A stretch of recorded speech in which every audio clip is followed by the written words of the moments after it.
नमस्कार दोस्तों, स्वागत है आपका गुरु ज्ञान भक्तावल चैनल में।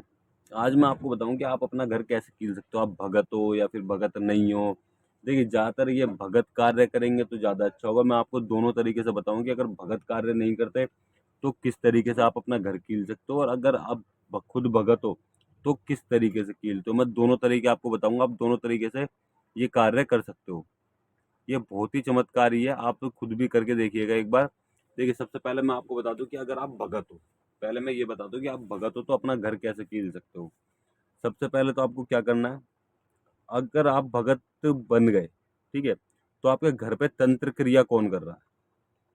भाई, अगर आप घर कीलना चाहते हो तो आप इसी वजह से तो कीलना चाहते हो कि कोई व्यक्ति आपके घर पे बार बार कुछ ना कुछ कर रहा है, तभी आप अपना घर कीलना चाहते हो। वरना आप अपना घर क्यों कीलोगे, ठीक है। और आप उस चीज से परेशान आ गए हो, क्योंकि कई बार ऐसा देखा है मैंने कि बहुत सी बार भगत तो बन जाते हैं, लेकिन उनके घर में दिक्कतें बार बार आती रहती हैं, बार बार कुछ ना कुछ होता रहता है। वो व्यक्ति उन चीजों को हटा हटा के परेशान हो जाता है, लेकिन बार बार कोई ना कुछ करता रहता है, ठीक है। मैं इस चीज के बारे में आपको बताऊंगा। सबसे पहले देखिए, आपको करना क्या है। सबसे पहले तो आपको एक उतारा तैयार करना है। उतारा, ठीक है। उतारा किसका करना है, अगर आपके घर में कोई भी माता काली पूजते हैं या फिर कोई भी देवी देवता पूजते हो और आप उनका उतारा देते हो, तो आप उनका उतारा करना। आप उतारा नहीं देते, आपको उतारा नहीं पता, तो आप अपने देवी या देवता का कच्ची दादनी दे दो। 5 बतासे, एक लौंग का जोड़ा, 7 बार उतार के पूरे घर में घुमा के बाहर रख के आ जाना, ठीक है। वो हो जाएगी कच्ची दादनी। फिर आपको कच्ची दादनी देने के बाद में ये उपाय करना है। एक चीज का ध्यान रखना, अगर आपको उतारा नहीं पता, आपको उतारे का ज्ञान नहीं है, आप उतारा नहीं करते हो, कोई कुछ भी आपको नहीं पता, तो आप इस कच्ची दादनी को दे सकते हैं। फिर बाद में आपको कढ़ाई बोतल भी करनी पड़ेगी। लेकिन अगर आपको उतारा पता है, सब चीज पता है कि किस तरीके से उतारा करना है, किस तरीके से क्या करना है, तो आपको उतारा देना पड़ेगा, ठीक है। ये उनके लिए जिनको नहीं पता कि उतारा कैसे करते, क्या करना है, क्या विधि विधान है, ये उनके लिए कि कच्ची दादनी दे दो और घर में कढ़ाई बोतल कर दो। और हाँ, आपने उतारा दे दिया, उतारा देने के बाद भी आपको घर में कढ़ाई बोतल करनी पड़ेगी। इस चीज का आप जरूर ध्यान रखना, ये चीज बहुत जरूरी है। आपको कढ़ाई बोतल करनी पड़ेगी, तब जाके आपको घर में कीलना है, घर को कीलना है। अब आपको क्या करना, आप 5 कील लीजिएगा। मोची वाली कील आती है, वो छोटी छोटी, आपको वो कील लेनी है। उसके बाद में करना क्या है, आपको उसी टाइम लेनी है जिस टाइम आपने 5 बतासे लौंग का जोड़ा उतार के बाहर रख दिया या फिर उतारा पहुंचा दिया। उसके बाद में आपको 5 कील लेनी है मोची वाली। कढ़ाई बोतल उसी दिन करनी है जिस दिन आप उतारा दे के आओगे, उस दिन आपको कढ़ाई करनी है। आप इस चीज को कब कर सकते हो, किसी भी शनिवार को, किसी भी संडे को यानी कि इतवार को, कभी भी जब आपका मन करे तब आप इस उपाय को करिए। संडे को करोगे बहुत अच्छा, शनिवार को करोगे तो भी बहुत अच्छा है, ठीक है। आप उतारा करिए, उसके बाद में आप अपने देवी देवताओं को कढ़ाई बोतल दीजिए। कढ़ाई बोतल करने के बाद आपने जो जो कील है आपके पास, 5 कील, सब चीज आपने चढ़ा दी कढ़ाई बोतल पे। वो 5 कील में से एक एक कील उठानी है, वो जोत पे सेकनी है, हल्की हल्की। मतलब कि आगे की जो चोंच होती है ना, एक तरीके से ठोकते हैं वो चीज नहीं, एक जो आगे की चोंच होती है उसको हल्की हल्की से एक बार जोत पे गर्म सी करके अलग हटा लेना। वो 5 को ऐसे ही करना है। फिर आपको क्या करना है, जब जोत शांत हो जाए, कढ़ाई बोतल आपने कर दी, उसके बाद में आपको उठना है, ठीक है। अगले दिन नहीं, उसी दिन करना है आपको ये चीज। जिस दिन आपने कढ़ाई बोतल करी तभी करना है। आपने कढ़ाई बोतल कर दी, पूरे घर में गंगा जल के छींटे मार देना। अब आपको कील तो पहले गंगा जल में थोड़ी सी धो लेनी है। हाँ, गंगा जल में कील पहले धो लेना, उसके बाद में आप जोत पे वो करना। फिर आपको एक तो सामने कील गाड़नी है, ठीक है, जो आपका मेन गेट है, ठीक। मेन गेट में, अब कई लोगों के भाई मेन गेट हमारा बाहर है, 2-3 कमरे अंदर है, वहां किस कमरे में गाड़े, तो आपको मेन गेट पे गाड़नी है, बाहर वाले पे। ये जो मेन गेट है, यहाँ से सबकी एंट्री होती है, वहां पे दीवार के बीच में ऊपर गाड़ देना। कई बार ऐसा होता है कि ऊपर दीवार नहीं होती है, तो आप ऊपर छत पे भी गाड़ सकते हो उसे, या फिर साइड में किसी भी जगह लगा सकते हो।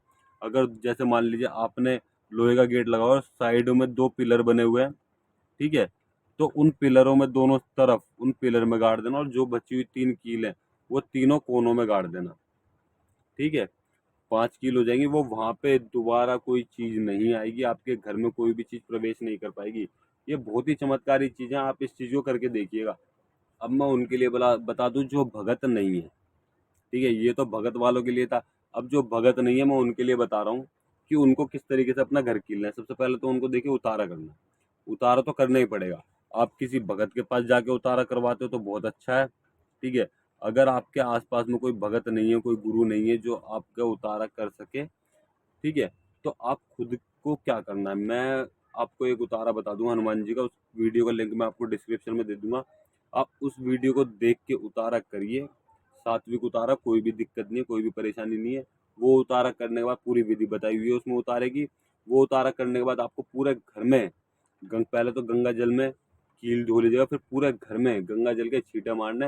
हनुमान जी को प्रसाद भी चढ़ा के आना है। हनुमान जी को प्रसाद चढ़ा के आने के बाद हनुमान चालीसा का पाठ करना है अपने घर में बैठ के। पहले मंदिर में करके आना, फिर घर में बैठ के करना है। गंगा जल के छींटे मारने के बाद कितनी बार जाप करना है, कम से कम 7 पाठ करना है आपको हनुमान चालीसा के, ठीक है। 7 पाठ करने के बाद पूरे घर में मतलब कि गंगा जल के छींटे मार दिया आपने, 7 पाठ हनुमान चालीसा के लिए। वो कील सामने रखी होनी चाहिए। फिर आपको क्या करना है, वो कील आपको गाड़नी है। 5 कील है आपके पास। 2 तो मेन गेट में लेफ्ट साइड और राइट साइड, मतलब कि उल्टा हाथ पे और सीधा हाथ पे। और जो बची हुई 3 कील है वो तीनों तरफ, मतलब कि तीनों दीवार पे, ठीक है। आप गाड़ दीजिएगा। आपको देखिएगा आपके घर में बहुत फायदा होगा। जो भी आपकी परेशानी है वो सब खुल जाएगी। हाँ, पहले आपको ही क्या करना है, पहले आप मंदिर जाओगे। उतारा करने से पहले पहले आप मंदिर जाओगे। वैसे मैंने उस वीडियो में सब चीज़ बता रखी है। पहले आप मंदिर जाओगे, वहाँ पे प्रार्थना करोगे। जो भी आपकी परेशानी है उस परेशानी को बोलते हुए आपको प्रार्थना करनी है, प्रसाद चढ़ाना है, ठीक है। उसके बाद घर पे आना और बोलना है कि मैं अपना घर भी कील रहा हूँ आपके नाम से, ठीक है। इस तरीके से फिर आपको घर कील देना। और जो भगत हैं वो तब इस चीज़ को करेंगे। उन्हें क्या बोलना, कढ़ाई पे ये सब चीज़ बोलनी है, तब वो अपना घर कीलें। उनके घर की जो भी आपके घर में परेशानी होगी, जो भी तंत्र बाधा होगी, वो आपके घर में नहीं घुस पाएगी, बाहर से बाहर ही हो जाएगी, ठीक है। अगर आपको माता काली से भी सीखना है कि माता काली के द्वारा घर को किस तरीके से कीला जाता है, किस तरीके से मंत्र विधि होती है, कोई मंत्र होता है या फिर बिना मंत्र के कील दिया जाता है, अगर आपको ये भी जानना तो आप मुझे कमेंट कर दीजिएगा। मैं अगली वीडियो में आपको जरूर बताऊंगा इस चीज़ के बारे में। और अगर आप हमसे किसी भी विषय के बारे में जानकारी लेना चाहते हैं, किसी चीज़ के बारे में पूछना चाहते हैं, तो आप हमसे हमारे व्हाट्सअप नंबर पर संपर्क कर सकते हैं। व्हाट्सअप नंबर हम आपको डिस्क्रिप्शन में दे देंगे। आप हमें डायरेक्ट व्हाट्सअप कॉल मत कीजिएगा। पहले हमें मैसेज कीजिएगा, अपनी परेशानी बताइएगा, आप किस चीज़ के बारे में जानकारी लेना चाहते हो। उसके बाद में आप हमसे बात कर सकते हो। हम आपको बताएंगे कि आपको कितनी देर में कॉल करनी है, ठीक है। 10 मिनट 15 मिनट हम इतना ही टाइम बताते हैं, इससे ज़्यादा टाइम नहीं बताते, ठीक है। और बात करने का समय सुबह 11 बजे से 3 बजे तक। अगर आप इस बीच में बात करते हो तो आपसे बात हो जाएगी उसी टाइम, ठीक। वरना आपसे फिर अगले दिन ही आप बात करिएगा। 11 से 3 बजे के बीच में हम आपसे बात कर सकते हैं। और अगर आपको हमारे द्वारा दी गई जानकारी अच्छी लगी हो तो वीडियो को लाइक करें, चैनल को सब्सक्राइब करें और बेल आइकन जरूर दबाएं, ताकि हमारे द्वारा दी गई जानकारी आप तक समय पर पहुंच सके।